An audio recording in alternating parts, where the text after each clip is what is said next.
شبہ دور کر دیجیے گا کہ پہلے دجال آئے گا، اس کے بعد پھر امام مہدی آئیں گے، ان کا ظہور ہوگا، پھر حضرت عیسیٰ کا نزول ہوگا. اس کے درمیان ہمیں احادیث کی روشنی میں یا کس طرح پتہ چلتا ہے کہ درمیان میں کتنا گیپ ہوگا؟ بسم اللہ الرحمن الرحیم.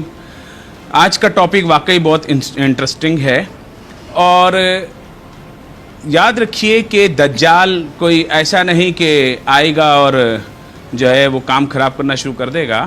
وہ آئے گا، رہے گا، اور وہ نبوت کا دعویٰ کرے گا. اللہ کے نبی صلی اللہ علیہ وسلم نے فرمایا تھا، ثوبان رضی اللہ تعالیٰ عنہ کی حدیث ہے کہ بے شک عنقریب میری امت میں 30 کذاب ہوں گے، ان میں سے ہر ایک کا یہ گمان ہوگا کہ وہ نبی ہے، اور میں تمام انبیاء کا خاتم ہوں، میرے بعد کوئی نبی نہیں. تو یہ نبوت کرنے کا دعویٰ کرنے والوں کا سلسلہ مسلمہ کذاب، اور بعد سے ہوتے ہوتے مرزا غلام احمد قادیانی جیسے لوگوں سے ہوتا ہوا یہ دجال تک پہنچے گا. اور یہ دجال جو ہے وہ نبوت کا دعویٰ کرے گا، اور اس کے بعد میں خدائی کا دعویٰ کرے گا. اور پھر جب یہ اپنے کرتب اور شعبدے دکھائے گا تو تمام روئے زمین میں نقصان پہنچائے گا. سب اہل حق سمٹ کر مدینہ اور مکہ میں آ جائیں گے. مکہ شریف میں طواف ہو رہا ہوگا. یاد رکھیے ابدال ہر وقت اس دنیا میں 70 موجود ہوتے ہیں، اس میں سے 40 شام میں ہوتے ہیں، 30 باقی دنیا میں ہوتے ہیں. یہ ابدال وہ لوگ ہیں، وہ اللہ والے ہیں جن کے ذریعے اس کائنات کا سسٹم چلتا ہے. یہ ایک الگ بحث ہے، پھر اس پہ پروگرام کریں گے. وہ سب طواف میں مصروف ہوں گے. وہاں امام مہدی جن کا اصل نام محمد، ان کے والد کا نام عبداللہ، ان کی والدہ کا نام حضرت آمنہ ہوگا، یہ ظاہر ہوں گے، تشریف لائیں گے، لوگ ان کو پہچان لیں گے.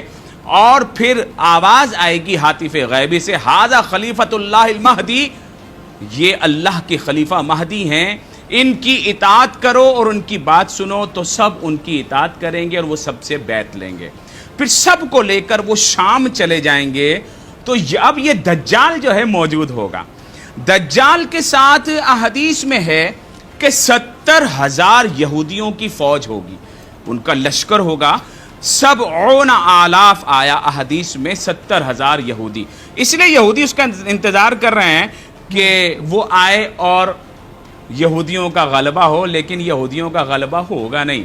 یہودیوں نے جتنا غلبہ کرنا تھا ابھی تھوڑا بہت اور کریں گے، جس طرح انہوں نے اچھا سوری میں آپ کی بات کاٹ رہی ہوں مفتی صاحب. عام ناظرین جو کہ دین کا اتنا علم نہیں رکھتے ہیں، ان کو ذرا ان کی رہنمائی کیجئے گا کہ یہودی بے صبری سے اس کا انتظار کیوں کر رہے ہیں. ذرا ان کو بھی ذرا بتائیے گا، بلکہ مجھے بھی، ہم سب کو ذرا سمجھائیے گا. یہ میرے سامنے احادیث کی جو کتاب کھلی ہوئی ہیں، ان احادیث کی کتاب میں لکھا ہوا ہے کہ جس کو ابن ماجہ نے روایت کیا اور صحیح مسلم میں بھی ہے کہ ارشاد فرمایا گیا کہ دجال جو کذاب ہوگا اور یہودی اسے اپنا مسیحا مانتے ہیں، اور 70,000 یہودی اس کے ساتھ مل کر پوری دنیا میں دہشت پھیلائیں گے. ان کی کتابوں کے مطابق یہ جو ابن سیاد ہے، بلکہ ہماری کتابوں کے مطابق یہ یہودی ہوگا. اچھا اب ایک اور بات میں آپ کو بڑی انٹرسٹنگ بتاؤں جو محدثین نے لکھی ہے اور احادیث اس کے اوپر شاہد ہیں کہ یہ پیدا ہو چکا ہے یا پیدا ہوگا.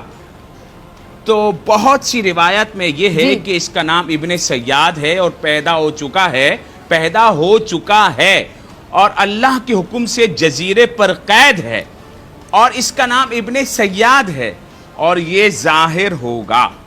اور اس کی ایک آنکھ ہوگی، اور یہ جو ہے اس کے سر پر یہاں ماتھے پہ لکھا ہوگا کافر.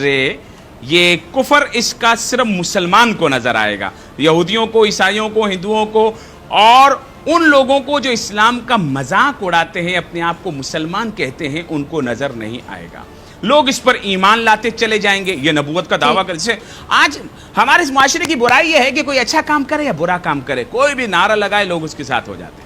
مرزا غلام احمد قادیانی سے بدترین کافر روئے زمین پر کوئی نہیں گزرا، جس نے کہا کہ اللہ کے نبی کے بعد میں بھی نبی ہوں. اس کے باوجود لوگوں نے اس کو مان لیا. صحیح. تو اسی طریقے سے وہ بھی جب دعویٰ کرے گا لوگ اس کو مان لیں گے. جب مانیں گے تو پھر وہ کرتب بھی دکھائے گا، بارش برسائے گا، زمین سے فصلیں اگائے گا، لوگ بولیں گے واقعی یہ تو بہت کرامت والا ہے، یہ تو بہت مطلب لوگ اس کی خدائی کا بھی اقرار کر لیں گے۔ اچھا، اس کے بعد جب یہ پہنچے گا، اس کا مقابلہ کوئی نہ کر پائے گا، اس کا مقابلہ کریں گے حضرت عیسیٰ علیہ السلام۔